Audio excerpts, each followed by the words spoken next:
Hello everyone, our topic is new drug delivery system.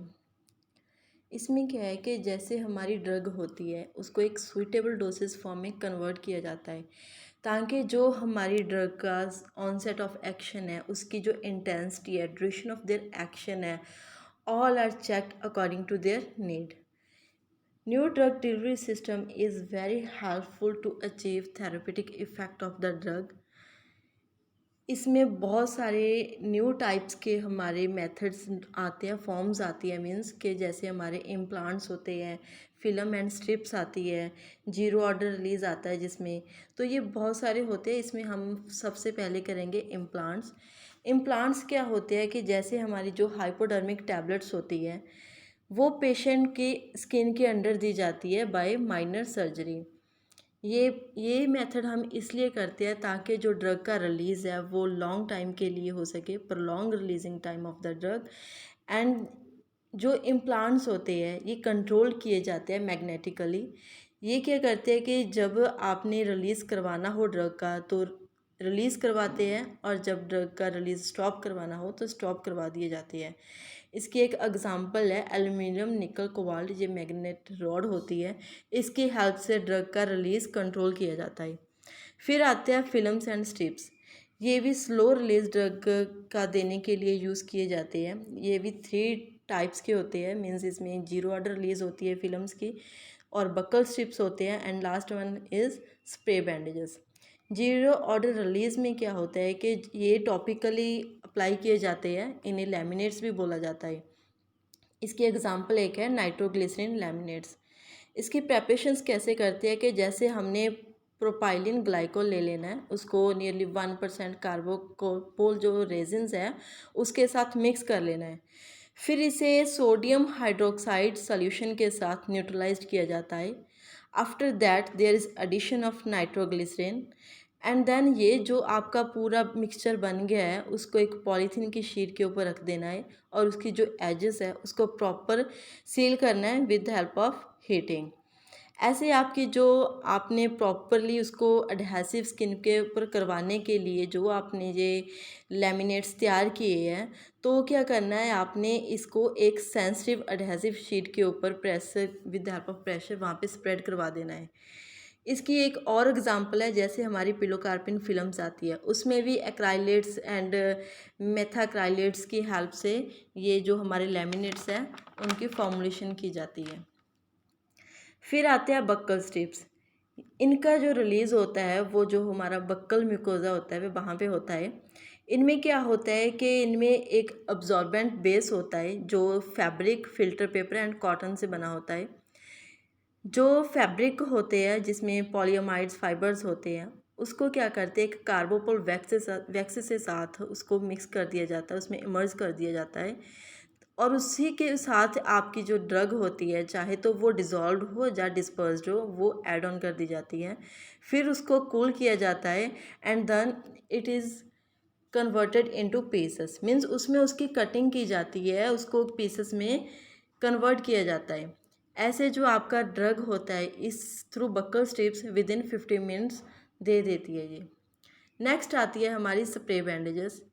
इसकी formulation क्या है कि जैसे 2% प्योरीफाइड लैक्टाइड पॉलीमर ले लेना होता, वो क्लोरोफॉर्म में लेना है, फिर उसमें ही डिस्पर्स्ड करनी है हमारी जो ड्रग होती है। अगर डिस्पर्स्ड हो रही है तो डिस्पर्स्ड करनी है, अगर आपका ड्रग का नेचर डिज़ोल्व हो रहा है आपके उस लैक्टाइड पॉलीमर एंड क्लोरोफॉर्म में तो वो डिज़ोल्व हो जाएगी।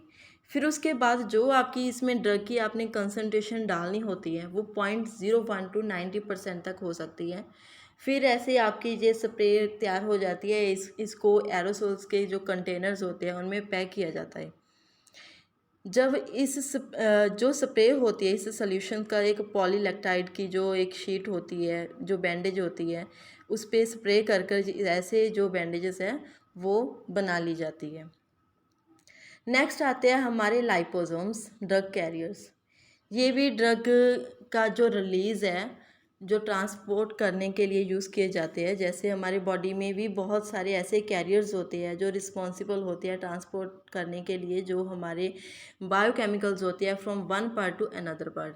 जैसे हमारे प्रोटीन्स होते हैं, एंजाइम्स होते हैं। So liposomes having properties of phospholipids, इससे क्या होगा कि जो ट्रांसपोर्टेशन होगा हमारा hydrophilic as well as hydrophobic drug दोनों का हो जाएगा। जो लाइपोसोम्स होते हैं इनकी फोस्फोलिपिड प्रॉपर्टी होती है ताकि ये ट्रांसपोर्टेशन कर सके हमारे hydrophilic as well as hydrophobic drugs का। एग्जाम्पल्स है जो हमारी लाइपोसोम्स की, ये फर्स्ट ऑफ वन है लार्ज मल्टीमेलर वेसिकल्स होते हैं, स्मॉल मल्टीमेलर वेसिकल्स होते हैं एंड लार्ज यूनिलेमुलर वेसिकल्स होती है। इनकी एप्लीकेशंस क्या है कि जे हम यूज़ करते हैं जो हमारे लाइपोसोम्स होते हैं ट्रांसपोर्ट करने के लिए, जो फंक्शंस डीएनए आरएनए मॉलिक्यूल्स के होते हैं सेल्स को ट्रांसपोर्ट करते हैं ये। फिर आते हैं कि जैसे हमारी डिसीज़ेज़ होती है, जैसे इंट्रासेलुलर पैरासाइट्स की वजह से जो डिसीज़ेज़ होती है तो उनमें ये हेल्पफुल होते हैं, जैसे हमारी मलेरिया वाली और ट्यूबरक्लोसिस वाली डिसीज़ेज़ होती है। जो एंट्रैप्ड इंसुलिन होते हैं लाइपोसोम्स में, वो जब ऑरली लेते हैं वो एक्टिव होते हैं एंड उनको इंट्रामस्कुलर जो एडमिनिस्ट्रेशंस ऑफ इंसुलिन है वो भी रिप्लेस किया जा सकता है। Also helpful to transport immunological products. Next है हमारा control drug delivery modules means CDDM। ये एक डिवाइस होते हैं जिसमें जो हमारी ड्रग है ये एक पॉलीमेरिक मैट्रिक्स में एम्बेड की जाती है ताकि जो हमारी ड्रग का जो रिलीज़ है वो स्लो हो सके। मीन्स लॉन्ग टाइम के लिए जो हमारी ड्रग का रिलीज़ करवाना होता है हमारी बॉडी में, उसके लिए ये हेल्पफुल होते हैं। जैसे इसकी एग्जांपल्स आती है कि जो हमारे पॉलीथाइलिन होते हैं, जैसे सिलिकॉन इलास्टोमर्स होते हैं, सेलुलोज एस्टर्स होती है, ये सारे कंट्रोल ड्रग डिलीवरी मॉड्यूल्स के लिए यूज़ किए जाते हैं। जो ड्रग पॉलीमर कम्प्लेक्स की फॉर्मेशन होती है, जब पॉलीमर के साथ ड्रग को मिक्स किया जाता है वहाँ पे कम्प्लेक्स की फॉर्मेशन होती है, तो उसको क्या करते हैं, अगर उसको एक टैबलेट या कैप्सूल की फॉर्म में बनाना होता है तो उनको जो पॉलीमर के साथ हम जो सपोज हमने पॉलीथाइलिन ले लिया, उसके साथ हमने ड्रग को मिक्स कर दिया, ऐसे हमारा ड्रग के साथ एक ड्रग पॉलीमर कम्प्लेक्स की फॉर्मेशन हो जाती है। तो उसको अगर हमने एक टैबलेट में या कैप्सूल में कन्वर्ट करना हो, उसकी डोसेज चेंज करनी हो, तो उसको कंप्रेस कर कर हम अनदर डोसेज फॉर्म में जो सूटेबल हो उसमें कन्वर्ट कर सकते हैं। फिर आते हैं कि ये स्किन के लिए अप्लाई किए जाते हैं, जो जहाँ हम इन्हें इम्प्लांट कर सकते हैं, जो सबक्यूटेनियसली होते हैं, जहाँ इंसर्ट किए जाते हैं in various body cavities. Next erythrocytes, they also helps to achieve control release of the drug. इनकी जो लाइफ स्पैन होता है वो 120 डेज़ होता है। ये सर्कुलर करते हैं हमारी बॉडी में लॉन्ग पीरियड के टाइम, ताकि जो हमारी ड्रग होती है, जो इनमें लाइक एरिथ्रोसाइट्स में हमारी मेडिकामेंट जो हमारी ड्रग होती है, जो वो उनका जो हमारा बॉडी सीरम होता है, सीरम में धीरे धीरे उसका रिलीज़ करवाते रहते हैं। तो जो ड्रग होती है कैप्सुलेटेड होती है एरिथ्रोसाइट्स में, उसकी लीकेज होती है जो उसमें जो सेल्स होते हैं, ताकि जो सेल में ड्रग जब लीक आउट हो जाएगी तो वो धीरे धीरे means long period of time जो होगा उसका, जब मूवमेंट होगी उसकी स्पेसिफिक टाइम पे जो हमने ड्रग की करवानी होगी वो उसकी हेल्प से होती रहेगी, जब उसकी लीकेज किसी सेल में होगी विद द हेल्प ऑफ जो हमारी ड्रग होगी जो एरिथ्रोसाइट्स में होगी। फिर आते हैं nano particles. Nano means very small size, जो इनका पार्टिकल साइज़ होता है वो नैनोमीटर में होता है, इसीलिए इनको नैनो पार्टिकल बोला जाता है।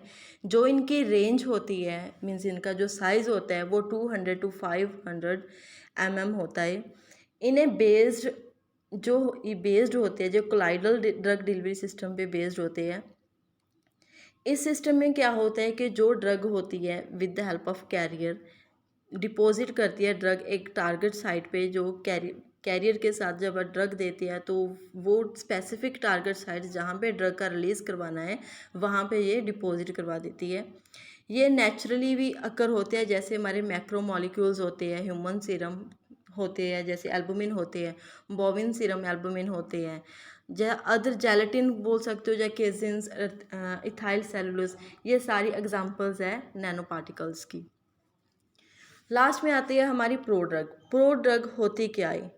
जब कोई भी कंपाउंड होता है, जब कोई भी ड्रग है, उसकी बायो ट्रांसफॉर्मेशन हो जाए, उसके जब उसका फार्माकोलॉजिकल रिलीज नहीं आया, कोई शो नहीं किया, उससे पहले ही उसकी बायो ट्रांसफॉर्मेशन हो जाए, तो उस ड्रग को प्रो ड्रग बोलते हैं। ये ज़्यादातर एस्टर और अमाइड्स होते हैं, जो हमारे पेरेंट ड्रग होती है उनमें जो एस्टर अमाइड्स होते हैं वो ही प्रो ड्रग्स होती हैं। ये हेल्प करते हैं जो हमारी सॉल्युबिलिटी होती है ड्रग की, जो स्टेबिलिटी होती है, बायो अवेलेबिलिटी होती है ऑफ ड्रग, ये सभी की इम्प्रूवमेंट करवाते हैं। और जो बिटर टेस्ट होता है ड्रग का, जैसे कई बार ड्रग जो नहीं अच्छी होती लेने के लिए, तो उसके जो बिटर टेस्ट है उसको भी कवर अप करते हैं, उसको मास्क करते हैं, और जो ड्रग में टॉक्सिसिटी होती है वो रिड्यूस करते हैं। And this is the over. Thank you.